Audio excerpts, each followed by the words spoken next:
اعوذ باللہ من الشیطان الرجیم بسم اللہ الرحمن الرحیم۔ اللہ تبارک و تعالی کے نام سے شروع جو بڑا مہربان اور نہایت رحم کرنے والا ہے۔ حضور اکرم صلی اللہ تعالی علیہ وآلہ وسلم نے ارشاد فرمایا کہ قرب قیامت میں ایک وقت ایسا آئے گا کہ جب کفار مسلمانوں پر ایسے ٹوٹ پڑیں گے جیسا بھوکے کھانے پر ٹوٹ پڑتا ہے۔ تو صحابہ اکرام نے حضور اکرم صلی اللہ تعالی علیہ وآلہ وسلم کی بارگاہ میں عرض کی کہ یا رسول اللہ صلی اللہ تعالی علیہ وآلہ وسلم، اس وقت ہم تعداد میں کم ہوں گے؟ تو حضور اکرم صلی اللہ تعالی علیہ وآلہ وسلم نے ارشاد فرمایا کہ نہیں، تم لوگ تعداد میں کم نہیں ہوگے بلکہ تمہارے درمیان وہن آ جائے گا۔ تو صحابہ اکرام نے عرض کی یا رسول اللہ صلی اللہ تعالی علیہ وآلہ وسلم، یہ وہن کیا چیز ہے؟ تو حضور اکرم صلی اللہ تعالی علیہ وآلہ وسلم نے ارشاد فرمایا کہ وہن موت کا خوف اور دنیا کی محبت ہے، یعنی اس وقت مسلمان موت سے ڈریں گے اور دنیا سے محبت کرتے ہوں گے۔ میرے دوستو، جب بھی کسی ریاست کو ختم کرنا ہو تو اس ریاست کے اندر غدار پیدا کیے جاتے ہیں اور ان غداروں کو مال و دولت دے کر ان سے بغاوت کروائی جاتی ہے۔ آج ہم دنیا میں دیکھ لیں کہ پوری دنیا میں جتنے بھی اسلامی ممالک ہیں وہ تمام کے تمام ممالک خاموشی کے ساتھ فلسطین کا تماشا دیکھ رہے ہیں، کیونکہ ان کے دل میں دنیا کی محبت اور مال و دولت کی محبت اور موت کا خوف ہے۔ یہ کسی بھی قیمت پر یہودیوں سے اپنے تعلقات خراب نہیں کرنا چاہتے اور اہل کفر نے ان کو پیسے دے کر اپنا محتاج بنا لیا ہے۔ یہ تمام لوگ اس بات کو بھول چکے ہیں کہ جس مال و دولت کی وجہ سے یہ لوگ اہل کفر کا ساتھ دے رہے ہیں، یہ مال و دولت عارضی ہے۔ ایک دن ہر ایک نے موت کا ذائقہ چکھنا ہے اور موت برحق ہے، اور جس موت سے یہ لوگ ڈرتے ہیں یہ کسی قیمت پر بھی اس سے بچ نہیں سکتے۔ اور مرنے کے بعد بروز قیامت اللہ تبارک و تعالی کے حضور ایک عدالت ایسی بھی لگائی جائے گی کہ جہاں فلسطین میں شہید ہونے والے تمام معصوم بچے اور تمام مسلمان ان کے خلاف گواہی دیں گے، اور اس دن ان لوگوں کا انجام وہی ہوگا جو کفار اور یہودیوں کا ہوگا، کیونکہ حضور اکرم صلی اللہ تعالی علیہ وآلہ وسلم نے ارشاد فرمایا ہر شخص قیامت کے دن اسی کے ساتھ اٹھایا جائے گا جس سے وہ دنیا میں محبت کرتا تھا۔ لہذا یہ لوگ آج سوچ لیں کہ یہ لوگ کن لوگوں کے ساتھ کھڑے ہیں اور کن لوگوں کے ساتھ ان کا انجام ہونے والا ہے۔ پیارے دوستو، دنیا کی تاریخ میں فلسطین کے مسلمانوں کے ساتھ ایک ایسی غداری بھی ہوئی کہ جس کی قیمت آج تک فلسطین کے معصوم بچے اور مسلمان دے رہے ہیں۔ سن 1908 میں شریف مکہ بننے والا ایک ایسا غدار کہ جس نے پوری امت مسلمہ کو ہمیشہ کے لیے قتل و غارت اور خون ریزی کی طرف دھکیل دیا، اس شخص نے یہودیوں کے ساتھ مل کر نہ صرف فلسطین کے مسلمانوں کے ساتھ غداری کی بلکہ مکہ مکرمہ میں خلافت عثمانیہ کو بھی ختم کروایا۔ پر دوستو، وہ غدار کہ جس کی غداری کی قیمت آج تک فلسطین کے معصوم بچے دے رہے ہیں، اس کا نام حسین ابن علی تھا۔ اس کی پیدائش 1884 میں قسطنطنیہ میں ہوئی۔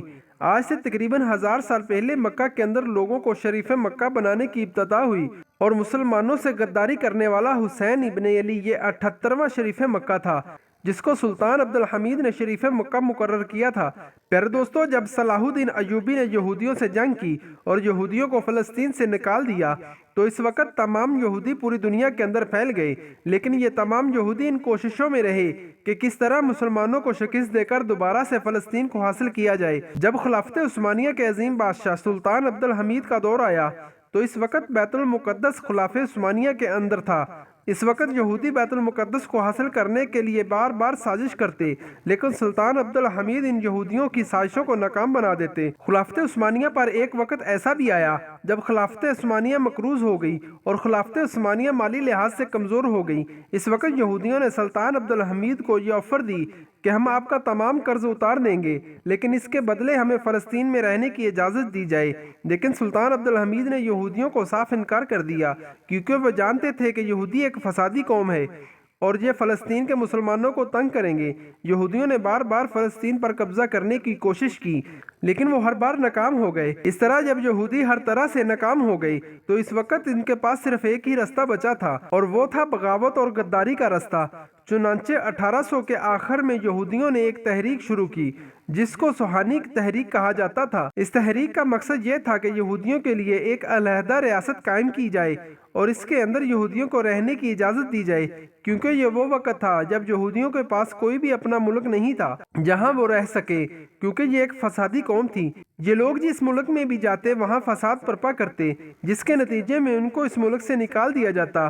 قوم یہود جس جگہ پر اپنا ملک بنانا چاہتی تھی وہ جگہ بیت المقدس تھی، اور بیت المقدس کا علاقہ خلافت عثمانیہ کے اندر تھا۔ لہٰذا اسی وجہ سے یہودیوں کو اپنا ملک بنانے کے لیے بار بار ناکامیوں کا سامنا کرنا پڑ رہا تھا۔ چنانچہ یہودیوں کو اس بات کا بخوبی اندازہ ہو چکا تھا کہ سلطان عبد الحمید کے ہوتے ہوئے ہم فلسطین میں اپنی ریاست قائم نہیں کر سکتے۔ اس وقت تمام یہودیوں نے سلطنت عثمانیہ کے شریف مکہ کو خریدنے کا ارادہ کیا، اور شریف مکہ جس کا نام حسین ابن علی تھا، اس کو بہت سارا مال و دولت دے کر اور ایک بہت بڑے عہدے کا لالچ دے کر خرید لیا، اور اس طرح شریف مکہ یہودیوں کے ساتھ مل کر خلافت عثمانیہ کو ختم کرنے کے لیے تیار ہو گیا۔ چنانچہ پہلے جنگ عظیم کے موقع پر شریف مکہ نے اہل عرب کے لوگوں کو ترکوں کے خلاف بھڑکانا شروع کر دیا، اور اس وقت اہل عرب اور ترکوں کے درمیان ایک زبردست جنگ ہوئی جس کے اندر ترکوں کو شکست کا سامنا کرنا پڑا، اور اس طرح اہل عرب کے اندر خلافت عثمانیہ کا خاتمہ ہوا۔ اور اس کے بعد شریف مکہ نے یہودیوں کے ساتھ مل کر ترکوں سے جنگ کی اور فلسطین کو یہودیوں کے حوالے کر دیا، اور اس طرح شریف مکہ نے دنیا کی سب سے بڑی غداری کی اور فلسطین کو یہودیوں کے قبضے میں دے دیا۔ اس طرح جب یہودیوں کو فتح حاصل ہوئی تو یہودیوں نے حسین ابن علی سے خوش ہو کر اس کو حجاز مقدس کا سلطان مقرر کر دیا۔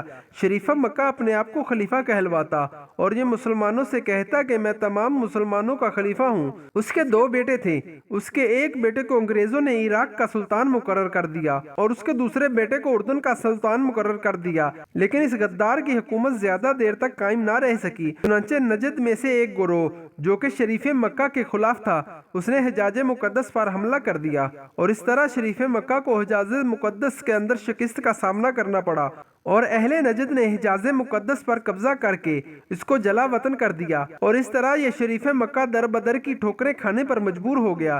یہ کبھی کسی ملک میں جاتا اور کبھی کسی ملک میں جاتا، اور اسی طرح یہ ٹھوکریں کھاتا کھاتا ضلالت کی موت مر گیا، اور اس طرح یہ بدبخت اپنے انجام کو پہنچا۔ پیارے دوستو، حسین ابن علی یہ وہ غدار ہے جس نے فلسطین کے مسلمانوں کے ساتھ غداری کی اور فلسطین کو یہودیوں کے ہاتھوں بیچ دیا۔ اللہ تبارک و تعالی سے دعا ہے کہ اللہ تبارک و تعالی فلسطین کے مسلمانوں کی مدد فرمائے اور اہل اسلام کو پوری دنیا پر غلبہ عطا فرمائے۔ آمین یا رب العالمین۔